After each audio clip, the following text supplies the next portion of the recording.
চট্টগ্রাম মহানগরীতে আবারও ঝটিকা মিছিল করেছে নিষিদ্ধ ঘোষিত ছাত্র সংগঠন ছাত্রলীগ। সোমবার রাতে নগরীর ওয়াসা বাগমনিরাম স্কুলের গলিতে এই মিছিল করে ছাত্রলীগের নেতারা। অধিকারের জন্য এই গণঅভ্যুত্থানটি হয়নি, শুধুমাত্র একটি ভোটের অধিকারের জন্য, যে শুধুমাত্র আমি ভোট দিব। দেখেন, বিদ্যমান রাজনৈতিক কাঠামোটি রেখে পরবর্তীতে আমরা যতই নির্বাচন দেই না কেন, সেই নির্বাচনের গ্রহণযোগ্যতা কিন্তু থাকবে না। এই দ্রুত নির্বাচনের ব্যবস্থা করা হবে জানিয়েছেন আইন উপদেষ্টা ডক্টর আসিফ নজরুল। বলেন, আগের মতো ভুয়া ভোট আর হবে না। অপরাধ হিসেবে রাজনৈতিক দলের বিচারের সুপারিশ করার অধ্যাদেশও হচ্ছে। এ সংক্রান্ত প্রস্তাবিত আইসিটি অধ্যাদেশ বুধবার উপদেষ্টা পরিষদের বৈঠকে উঠছে বলেও জানিয়েছেন আইন। আন্দোলন হচ্ছে, এর বিরুদ্ধে সরকার সামনে আরো কঠোর হবে বলে সতর্ক করেছেন উপদেষ্টা। ট্রেনের মধ্যে ইট মেরে আপনার নারী শিশু তাদেরকে আহত করা হচ্ছে, এটা কি ধরনের আন্দোলন? আর আপনি ওভারনাইট বলবেন একটা কলেজকে বিশ্ববিদ্যালয় বানায় দিবে, তা এইচএসসি পরীক্ষা দিব না, আমার রেজাল্ট বদলাই দিতে হবে। বেশি নরম থাকছি দেখে পেয়ে বসছে, তখন আমাদের শক্ত হওয়ার সুযোগ সৃষ্টি হবে। শক্ত যখন হবো খুব ভালোভাবে হবো। আছে রেগে গেলেন তো হেরে গেলেন। দর্শক, এই জুলাই অভ্যুত্থান পরবর্তী সময়ে আমাদের যে সরকারের এখন যারা খুবই গুরুত্বপূর্ণ ব্যক্তিত্ব আছেন, ডক্টর মোহাম্মদ ইউনূসের থেকেও অথবা ওনার পরে যেভাবে আমরা দেখি খুবই গুরুত্বপূর্ণ কি পয়েন্টটা হোল্ড করে আছেন আমাদের আইন বিচার এবং সংসদ বিষয়ক উপদেষ্টা ডক্টর আসিফ নজরুল ইসলাম। আসসালামু আলাইকুম রহমতুল্লাহ। সবাই কেমন আছেন? আশা করি সবাই অনেক অনেক ভালো এবং সুস্থ আছেন। সবাইকে স্বাগতম জানাচ্ছি আমাদের আরেক নতুন ভিডিওতে। প্রতিদিনের মতো আমি আপনাদের সিরিয়াত ফারুকি আবারও চলে আসলাম নতুন একটা ভিডিও নিয়ে। আজকের ভিডিও টাইটেল এবং থাম্বনেল দেখে ইতিমধ্যে বুঝতে পেরেছেন আজকে কি বিষয়টা নিয়ে কথা বলবো। আজকে যে বিষয়টা নিয়ে কথা বলবো খুবই গুরুত্বপূর্ণ একটা বিষয়। তো দর্শক, ইতিমধ্যে আপনারা সবাই ভিডিওর শুরুতেই কিছু অংশ দেখেছেন ভিডিওর। একটু পরে আমরা ভিডিওর বাকি অংশগুলো দেখবো। তার আগে আপনাদের ছোট একটি অনুরোধ জানিয়ে রাখতে চাই, যারা আমাদের ফারুকি অনলাইন ইউটিউব চ্যানেলটিতে এখন আছেন প্লিজ দরকার আমাদের চ্যানেল সাবস্ক্রাইব করে সাথে থাকবেন। আর বেশি কথা বাড়াচ্ছি না, আমরা ভিডিওর বাকি অংশগুলো একটু দেখে আসবো। অধিকারের জন্য এই গণঅভ্যুত্থানটি হয়নি, শুধুমাত্র একটি ভোটের অধিকারের জন্য, যে শুধুমাত্র আমি ভোট দিব। দেখেন, বিদ্যমান রাজনৈতিক কাঠামোটি রেখে পরবর্তীতে আমরা যতই নির্বাচন দেই না কেন, সেই নির্বাচনের গ্রহণযোগ্যতা কিন্তু থাকবে না। এবং এই জিনিসটি কিন্তু এটা আমার কথা না, এটি আমার কথা না। এই কথাগুলো ফেসিবাদ বিরোধী আন্দোলনে যারা ছিল তার তৎকালীন সময় একটা উল্লেখযোগ্য ভূমিকা পালন করেছে বিএনপি কিন্তু গত 16 বছর ধরে এই কথাগুলি বলে আসছে যে বিদ্যমান সংবিধান রেখে, বিদ্যমান হচ্ছে নির্বাচন কাঠামো রেখে, বিদ্যমান হচ্ছে যে প্রশাসন রেখে আমাদের কখনোই যে নির্বাচনটি হবে সেই নির্বাচনটি কখনোই পার্টিসিপেটরি কোনো ইলেকশন হবে না। সুতরাং এটির জন্য আমাদের রাষ্ট্র কাঠামোর একটা ব্যাপক ধরনের পরিবর্তন প্রয়োজন। সেই জায়গা থেকে আমরা কিন্তু বারবার একটি কথা বলছি যে আমাদের কনস্টিটিউশনাল রিফরমেশন প্রয়োজন এবং অ্যাডমিনিস্ট্রেটিভ, যেটাকে বলছিলেন স্টেট অ্যাপারেটাসের একটা পূর্ণাঙ্গ ধরনের একটা পরিবর্তন প্রয়োজন। দেখেন, আমরা যারা নির্বাচিত সরকার, আমরা নির্বাচিত সরকারের প্রতি আমাদের আস্থা আছে, কিন্তু আমরা প্রতারিত হয়েছি ইতিহাসের প্রতিটি পর্যায়ে। আমরা যখন 91-তে 3 দফার ভিত্তিতে যে অভ্যুত্থানটি হয়েছিল সেটি পরবর্তীতে কতটা মানুষের আকাঙ্ক্ষার প্রতিফলন ঘটাতে পেরেছিল সেটা আজকে প্রশ্ন রাখতে চাই। দ্বিতীয়ত, 71 পরবর্তী স্যার এখানে বসে আছেন, আমরা দেখেছি 71 পরবর্তী সময়ের কিছুদিন পরে আমরা প্রতারিত হয়েছি। 24 পরবর্তী সময়ে আমরা দেখেন আমাদের যারা সিনিয়র রয়েছেন, যারা রাজনীতি করছেন এত বছর ধরে, আমরা আপনাদের ক্ষতটাকে আমরা মনে করে দিতে চাই। আপনারা ন্যূনতম কথা পর্যন্ত বলতে পারেননি, আপনাদের ন্যূনতম কথা বলার অধিকার পর্যন্ত ছিল না। আপনাদের দলের যিনি নেত্রী, উনার ন্যূনতম চিকিৎসাটির অধিকার পর্যন্ত ছিল না, তাকে বন্দী করে রাখা হয়েছে। আমরা বলছি না আমরা রাজনৈতিক দলগুলো থেকে আমরা এমন না যে আমরা এমন কোনো বক্তব্য দিচ্ছি যেটা রাজনৈতিক দলগুলোর সাথে কনফ্লিক্টিং হচ্ছে, বিষয়টি এমন না।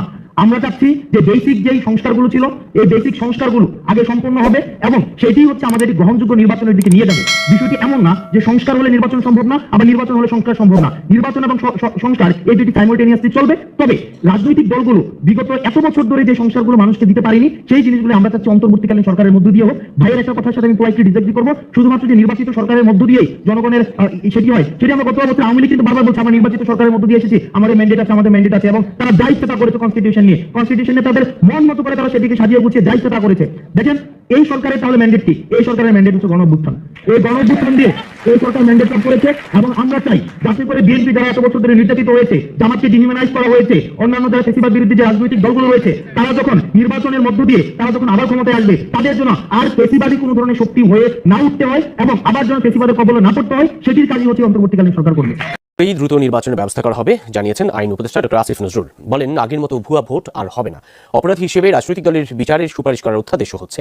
এ সংক্রান্ত প্রস্তাবিত আইসিটি অধ্যাদেশ বুধবার উপদেষ্টা পরিষদের বৈঠকে উঠছে বলেও জানিয়েছেন আইন উপদেষ্টা। মামলা বাণিজ্য বন্ধে সরকারের কঠোর অবস্থান জানিয়ে উপদেষ্টা বলেন, অযৌক্তিক দাবিতে আন্দোলনের নামে হয়রানির বিপক্ষে সরকার। অন্তর্বর্তী সরকারের আইন উপদেষ্টা হিসেবে দায়িত্ব নেওয়ার পর 100 দিনে কি করেছেন এর কৈফিয়ত দিতেই ব্রিফিং ডক্টর আসিফ নজরুলের। বলেন, 13 অধ্যাদেশ জারি, প্রায় 5000-এর মতো আইন কর্মকর্তা, বিচারক নিয়োগ, মিথ্যা ও হয়রানিমূলক মামলা প্রত্যাহারে দিনে 12 ঘন্টা করে কাজ করেছেন। তবে এই জন্য নিজেকে 10-এর মধ্যে মাত্র 4 নম্বর দিতে চান আইন উপদেষ্টা। প্রতিদিন এভারেজ অন্তত 12 ঘন্টা কাজ করেছি।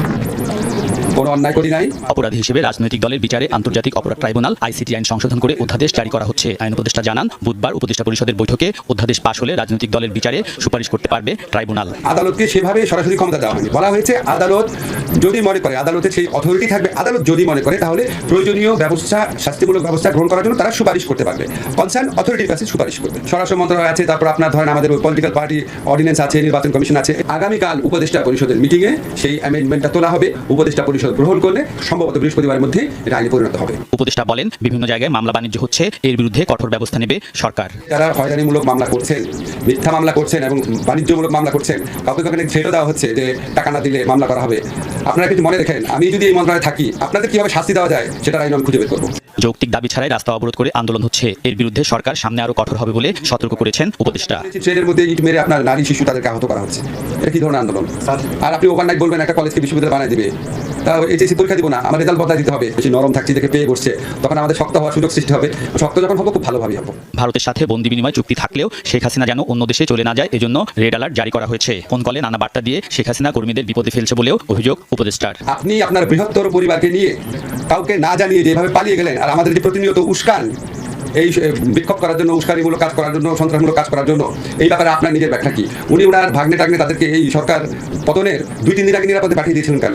ওনার যারা নেতাকর্মী আছে তাদের উচিত ওনার পার্সোনাল জবাব দিতে চাওয়া। নির্বাচন ও সংস্কার প্রসঙ্গে ডক্টর আসিফ নজরুল বলেন, সংস্কার শেষ করে নির্বাচন দিবে সরকার, যৌক্তিক সময়ের বাইরে একদিনও ক্ষমতায় থাকতে চান না তারা। আমরা মোস্ট এসেনশিয়াল কিছু সংস্কার করে যত দ্রুত সম্ভব নির্বাচন দেবো। আমরা খালি জাস্ট এই জিনিসটা চাই না যে আপনার আগের মতো কোনো ভুয়া নির্বাচন হোক। অন্তর্বর্তীকালীন সরকারে যারা আছেন ওনাদের অধিকাংশই যত তাড়াতাড়ি সম্ভব নিজের পেশায় ফিরে যাওয়ার জন্য আগ্রহী। জুলাই গণহত্যায় 1 জুলাই থেকে 5 আগস্ট পর্যন্ত সকল ফৌজদারি মামলা প্রত্যাহার করেছে আইন মন্ত্রণালয়। বাতিল হচ্ছে সাইবার নিরাপত্তা আইনের মত প্রকাশের স্বাধীনতার মামলাও। আলমগীর স্বপন, যমুনা নিউজ, ঢাকা। কথায় আছে, রেগে গেলেন তো হেরে গেলেন। দর্শক, এই জুলাই অভ্যুত্থান পরবর্তী সময়ে আমাদের যে সরকারের এখন যারা খুবই গুরুত্বপূর্ণ ব্যক্তিত্ব আছেন, ডক্টর মোহাম্মদ ইউনূসের থেকেও অথবা ওনার পরে যেভাবে আমরা দেখি খুবই গুরুত্বপূর্ণ কি পয়েন্টটা হোল্ড করে আছেন আমাদের আইন, বিচার এবং সংসদ বিষয়ক উপদেষ্টা ডক্টর আসিফ নজরুল ইসলাম। এই মুহূর্তে ওনার যে অবস্থানটা, মানে মাইন্ডকার চিপা টাইপ একটা অবস্থান আমার কাছে ফিল হচ্ছে। কারণ না ওনাকে আওয়ামী লীগ পছন্দ করছে, নানান ধরনের হুমকি ধামকি দিচ্ছে, আবার বিএনপি পন্থী যারা আছেন তারাও কিন্তু আসিফ নজরুলকে পছন্দ করছেন। এবং অনলাইন যারা কিং আছেন তারা তো ভাই ওনারে প্রতিদিনই সার্ফ এক্সেল দিয়া 3 বার ওয়াশ করে। তো এর মাঝখানে আজকে তিনি যে বক্তব্য দিয়েছেন, এটা হচ্ছে আমার কাছে মনে হচ্ছে যে তিনি তার মেজাজ হারিয়ে ফেলেছেন। বা আসলে কতক্ষণ আমরা যারা আমজনতা, আমাদেরই তো মনে করলেন যে মেজাজ টেজাজ গরম হয়ে যায় যখন দেখি যে একটার পর একটা দাবি দেওয়া, মানে বিরক্তিকর পর্যায়ে, প্র্যাকটিক্যাল হচ্ছে তাই। তিতুমিরে এই মুহূর্তে আমরা যখন নিউজটি করছি, সেখানে পুলিশের ক্যাম্পাসের বাহিরে, ভার্সিটির ক্যাম্পাসের বাইরে বিশাল পুলিশ, হিউজ পুলিশ মোতায়েন করা হয়েছে। তো সেখানে ভেতরে ছাত্ররা আছে, একটা সাংঘর্ষিক অবস্থান। এখন পুলিশ যদি এখানে লাঠিচার্জ করে, পরিস্থিতি কোথায় যাবে বুঝেন? এরা এমনিই বলে দিচ্ছে যে সমন্বয়কদের মধ্যে একটা বড় বিভাজন হয়ে গেছে। এটা হচ্ছে একদম স্পষ্ট প্রমাণ। কারণ আসিফ এবং নাহিদের সাথে 2 দফা না 1 দফা বৈঠক করেছে, কিন্তু আসলে তিতুমিরের পোলাপাইন এগুলা মানে না। এখন আজকে আসিফ নজরুল ইসলাম তিনি আপনারা বলছেন যে আমরা খুবই প্রয়োজনীয় কিছু সংস্কার করব। তো তার বক্তব্য হচ্ছে যে কেউ ভিন্নমত পোষণ করতে পারে, কিন্তু এভাবে রাস্তা বন্ধ করে দেওয়া, সাধারণ মানুষকে ভোগান্তির মধ্যে ফেলা, মানুষকে জিম্মি করা, অসহনীয় ট্রাফিক জ্যাম সৃষ্টি করা, আন্দোলনকারীরা এসব জিনিস যদি অব্যাহত রাখে, আমি মনে করি সাধারণ মানুষের পক্ষ থেকে প্রতিরোধ গড়ে তোলা উচিত। তা আপনি কারে লাগাই দিচ্ছেন স্যার? মানে সাধারণ মানুষরা প্রতিবাদ কার সাথে করবে? যে শিক্ষার্থীদের সাথে? তাহলে ছাত্র জনতার এই আন্দোলন, এটা তো একে অন্যের সাথে মারামারিতে যুক্ত হয়ে যাবে। তো ওনার এই বক্তব্যটা আমরাও মনে করি, আপনি আন্দোলন করবেন কিন্তু সাধারণ মানুষকে আপনি জিম্মি করতে পারেন না। কালকে ট্রেনে ইট মেরে নারী শিশুকে আপনি এখানে আহত করা হয়েছে, এটা কী ধরনের আন্দোলন? এরকম আন্দোলনগুলা আসলে হইতো। তো আওয়ামী লীগ সরকার একটা সময় পর্যন্ত এসা টেকনিক্যালি একটা কাজ করছে, পুলিশে একটা লাইসেন্স দিয়ে দিছে যে আমি রাস্তাঘাট ক্লিয়ার চাই, এখানে কোনো আন্দোলন, কোনো অবস্থান আমি দেখতে চাই না। আপনি দেখেন আওয়ামী লীগের শাসনের শেষ অংশে তো এই কাজটা করতে গিয়ে পুলিশ অপ্রতিরোধ হয়েছিল। তারাও তাদের পাওয়ারটার মাঝামাঝি গুলি, টিয়ার শেল, রাইফেল, মানে তাদের যতটুকু দরকার ছিল, বাট শেখ হাসিনার কাছে নোটিশ যাইতো that the road is clear. এটা কিন্তু লাস্টের কয়েকটা মাস বা বছর ধরে ছিল। তো তিনি বলছেন যে আপনি রাতারাতি কলেজকে বিশ্ববিদ্যালয় বানিয়ে দিতে বলবেন, আপনি বলবেন এইচএসসি পরীক্ষা দেব না, আমার পরীক্ষার রেজাল্ট বদলে দিতে হবে, আবার একটু কঠোর পদক্ষেপ নিলে সমালোচনা করবেন। আমার ধারণা এই ধরনের হয়রানিমূলক, জিম্মিমূলক আন্দোলনের বিপক্ষে সাধারণ জনমত অত্যন্ত শক্তিশালী হচ্ছে। আমরা ঠিক এই কথাগুলোই বলছি যে এই যে আন্দোলন আন্দোলন আন্দোলন, স্বাধীনতা আছে ঠিক আছে, কিন্তু এই স্বাধীনতার আন্দোলন কোনটা? মব জাস্টিসে চলে যাচ্ছে। এই যে মানে এসএসসি এইচএসসি পরীক্ষার পোলাপাইনগুলো সচিবালয়ে ঢুকে গেল, ওইখান থেকে খেলানি খাইলো। আপনি দেখেন সকল কিছুর মধ্যে এত অতিরঞ্জিত কোনো কিছু, এটা আসলে ভালো না। কিন্তু এটা কন্ট্রোল করার দায়িত্ব তো হচ্ছে সরকারের। এটা কে কন্ট্রোল করবে? আমাদের আইনশৃঙ্খলা বাহিনী আছে।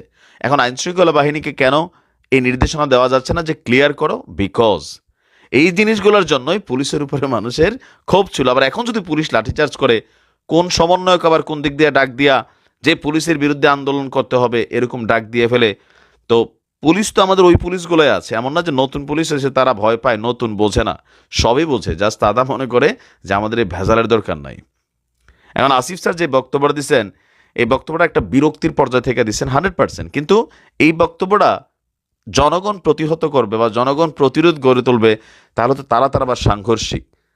আবার এই যে সরকারটা, এটার নিয়োগকর্তা হচ্ছে ছাত্ররা, ডক্টর ইউনূস যেমন বলছিলেন, তো সেই নিয়োগকর্তাদের উপরে এখন আস্তে আস্তে বিরক্তি জায়গাটা চলে আসছে। আমিও মনে করি যে এই আন্দোলনগুলোকে সুনির্দিষ্ট একটা কাঠামোতে নিয়ে আসা উচিত। এখন পোলাপাইনকে আমরা শিক্ষা গেছি, আমরা বুঝে গেছি রাজপথে নামা ছাড়া কোনো কিছু আন্দোলন দাবি দেওয়া আদায় হয় না। আমরা দেখছি এই জায়গা থেকে কিন্তু ছেলেরা সবাই রাজপথে। এখন আপনি পুলিশের আজকে লাঠিচার্জ করান, দেখেন পরিণতি কোন দিকে যায়। দ্য পাওয়ার অফ স্টুডেন্ট এটা কী আকার ধারণ করে।